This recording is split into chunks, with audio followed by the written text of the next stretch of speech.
Thank you. Shri P Chaudhary जी।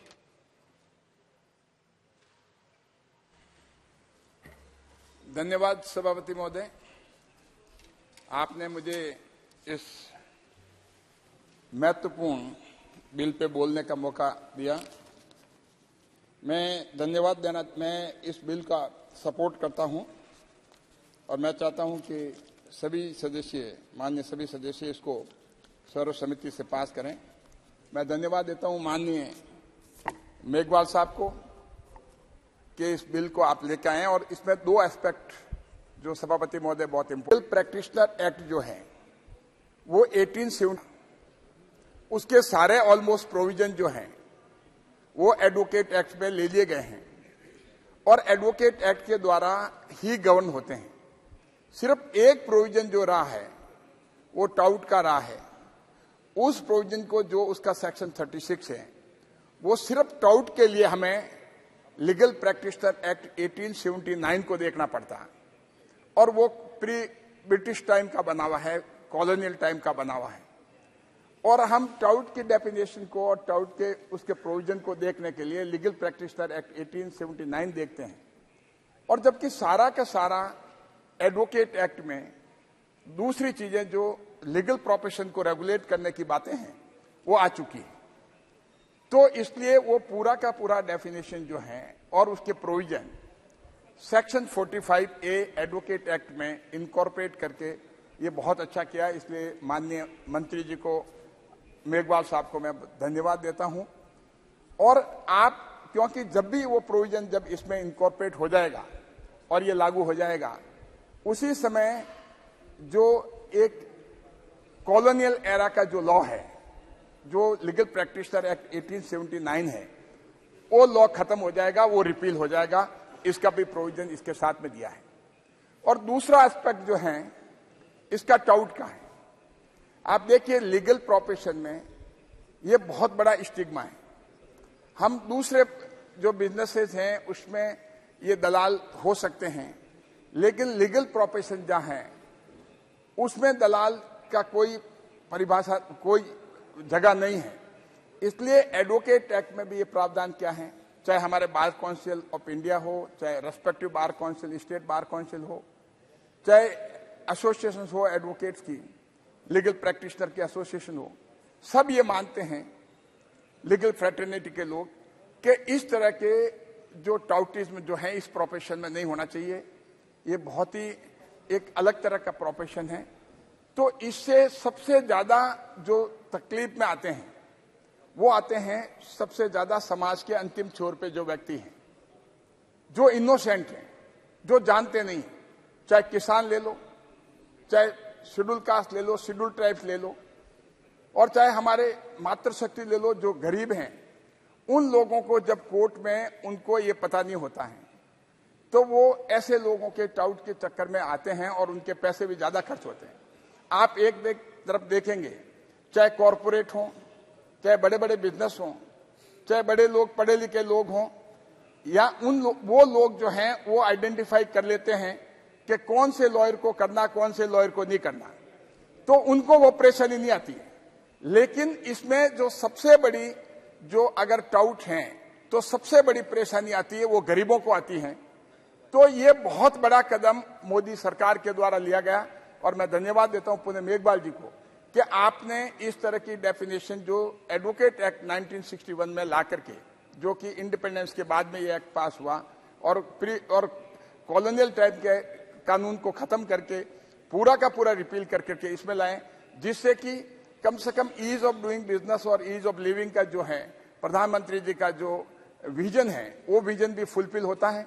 और सबसे बड़ी बात है कि गरीबों के साथ जो अन्याय हो रहा था लगातार, क्योंकि लीगल प्रोफेशन में सबसे बड़ी तकलीफ है। आप देखेंगे कि कहीं से भी गांव से सबसे ज्यादा विक्टिम जो होता है वो गांव का व्यक्ति होता है, इनोसेंट होता है, कमजोर होता है, गरीब होता है। वो जब अगर शहर में आता है या कहीं शहर से अपने किसी वकील को करता है तो उसको मिसगाइड किया जाता है। तो इस मिसगाइड को रोकने के लिए बेसिकली इसका अगर मेन स्पिरिट और ऑब्जेक्ट है तो उसको ऐसे लोग उसको मिसगाइड नहीं कह रहे, जिससे कि एक ऐसे वकील के पास ले जाएं जो कि वो लीगल प्रैक्टिशनर इतना साउंड नहीं हो, लेकिन उसके पैसे जो व्यक्ति ले जाएगा और वकील के दोनों के पैसे उनके बढ़ते हैं और उसके जो भार जो पड़ता है उस गरीब पे पड़ता है। तो ये कानून जो लेकर आया है उन गरीबों को राहत देने के लिए लेकर आए हैं। और इस तरह से वो जब अब इसमें हम देखें 3 व्यक्ति इन्वॉल्व हैं। एक आप देखेंगे लिटिगेंट, जो लिटिगेंट इसमें सबसे ज्यादा वो होता है जो इनोसेंट है और पुअर है, और दूसरा होता है वो पर्सन एनी पर्सन एडवोकेट भी हो सकता है और अदर देन एडवोकेट भी हो सकता है। वो जो है दूसरे जिसको एडवोकेट एंगेज करते हैं उसके एवज में उसके लिए वो अपनी दलाली लेता है और वो दलाली का भार जो है उस पर गरीब पे पड़ता है। लेकिन भार भी नहीं पड़ता है, उसके साथ साथ दूसरा जो है उसको क्वालिटी लॉयर भी नहीं मिलता है। उसकी वजह से उसको नुकसान भी होता है। जब उसको सर्विसेज प्रॉपर जो मिलनी चाहिए लीगल प्रोफेशन में वो सर्विसेज नहीं मिलने की वजह से उसको नुकसान होता है। और इस वजह से ऐसे लोगों को आइडेंटिफाई करना बहुत जरूरी है। अब जहां तक आइडेंटिफाई की बात है, अब आप देखेंगे कि जो एक इनोसेंट है, एक पुअर पर्सन है, वो अपना वो एडवोकेट करता है उस दलाल के माध्यम से, उसको ये पता नहीं होता है कि ये दलाल है या मेरी मदद कर रहा है, और वो उसको जाकर करके उसके एवज में उसको पैसे देता है और रिटर्न देता है, उसको कंसिडरेशन देता है उस दलाल को। तो एक तो ये पता होना चाहिए कि आइडेंटिफाई करने के लिए, और इसमें कंप्लेनेंट जो है बेसिकली जिसने कंसिडरेशन दिया और जिसने लिया वो तो एग्रीड हो नहीं सकते। सिर्फ और सिर्फ एग्रीड जो होता है वो इनोसेंट होता है और उसको ये नॉलेज नहीं है कि इसके खिलाफ कंप्लेंट भी हो सकती है। उसको ये पता नहीं है कि ऐसे लोगों को जो उनकी लिस्ट भी पब्लिश होगी या उनके खिलाफ कार्रवाई भी हो सकती है। तो इस तरह से इस तरह के लोग जो हैं, जैसे मेरे पूर्व ऑनरेबल मेंबर ऑफ पार्लियामेंट ने ये भी बताया कि यहाँ पर हाई कोर्ट और सबऑर्डिनेट कोर्ट्स में लिया है, लेकिन सुप्रीम कोर्ट में भी होता है। अगर ऐसे ये लोग सुप्रीम कोर्ट में भी हो सकते हैं, घूमते सारी जगह घूमते हैं। तो कोई भी प्रशिक्षण हो, चाहे सुप्रीम कोर्ट हो, चाहे हाई कोर्ट्स हो, चाहे सेशन कोर्ट हो, चाहे डिस्ट्रिक्ट कोर्ट हो, चाहे रेवेन्यू कोर्ट्स हो, और चाहे ट्रिब्यूनल हो। इसमें हालांकि ट्रिब्यूनल की कहीं यूज नहीं किया है उसमें वर्ड, लेकिन मेरा मानना है कि किसी तरह के कोर्ट हो, और उसके साथ कोर्ट भी नहीं, उसके अलावा ये लोग रेलवे स्टेशन पे मिलेंगे, ये लोग बस स्टैंड पे भी होंगे, ये पब्लिक जहां प्लेसेज हैं वहां पर भी उन लोगों को देखते हैं। तो ये लोग जो हैं अवेलेबल, जो कोर्ट का एक हमारी जो एक फेयर इमेज है न्यायालय की, उसमें जो है इसका इन लोगों का आइडेंटिफाई करने के लिए ये कानून लेकर आए, इसलिए इस बात के लिए भी इनको बहुत बहुत धन्यवाद। लेकिन जो लिस्ट बनती है उस लिस्ट में सबसे बड़ी बात है कि उसके लिए एविडेंस गैदर करना, ये बहुत बड़ा हरकुलियन टास्क है। तो मैं माननीय मंत्री जी से निवेदन करूंगा, जो इस एक्ट के तहत में रूल बने उस रूल में एम्पल प्रोविजन ऐसे हों जिसमें इन लोगों को आइडेंटिफाई कैसे किया जाए, क्योंकि एविडेंस जो है जब तक वो इनोसेंट व्यक्ति वो एग्रीड, सिर्फ और सिर्फ इसमें एग्रीड वही होगा, क्योंकि ना तो दलाल एग्रीड होगा और ना ही वो एडवोकेट जिसको ये उससे कंसिडरेशन लिया जाएगा वो एग्रीड है। तो उसमें उसको बचाने के लिए उस इनोसेंट की हेल्प हम कैसे कर सकते हैं, वो हम इसको एक्ट को प्रॉपर इंप्लीमेंट करने के लिए उसमें रूल किस तरह के फ्रेम करें।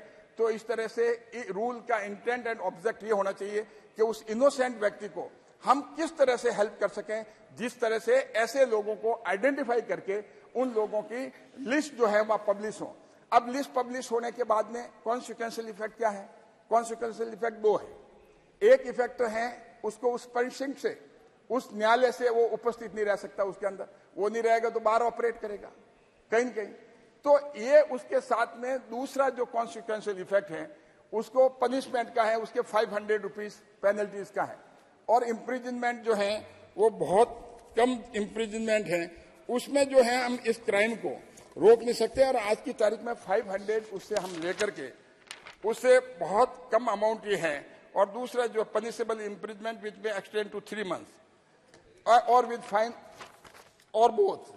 तो अगर उसको कहीं किसी लेवल पे सिर्फ फाइन ही इम्पोज करें तो 500 रुपीज फाइन होंगे, लेकिन इनोसेंट व्यक्ति जो है उसके साथ चीटिंग होगी, उसका हो सकता है केस भी उसने खराब कर दे। तो इसीलिए ये सफिशिएंट प्रोविजन इसको प्रॉपर इंप्लीमेंट करने के लिए रूल्स में आ जाए, जिससे कि गरीबों को फायदा पहुंचे। तो ये प्रधानमंत्री मोदी जी के नेतृत्व में ये बहुत ही ऐसा कदम है, विजनरी कदम, जो बेसिकली जो हम ये कह सकते हैं कि जो न्याय मिलना है गरीबों को, उस न्याय मिलने में जो ये बाधा है सबसे बड़ी, उस बाधा को हटा कर करके और इनोसेंट लोग, गरीब हो चाहे शेड्यूल कास्ट हो चाहे कोई हो, इस तरह के लोग जो गांव के कई फार्मर हो, उन लोगों के साथ में धोखाधड़ी नहीं हो, ये कानून उस दशा में है। इसलिए मैं बहुत बहुत पुनः माननीय मंत्री जी अर्जुन राम जी मेघवाल साहब को बहुत बहुत धन्यवाद देता हूं कि प्रधानमंत्री मोदी जी के नेतृत्व में आप ये थैंक यू। कानून लेकर आ रहे हैं। बहुत बहुत धन्यवाद। ऑनरेबल मेंबर श्री मालिक नायर जी।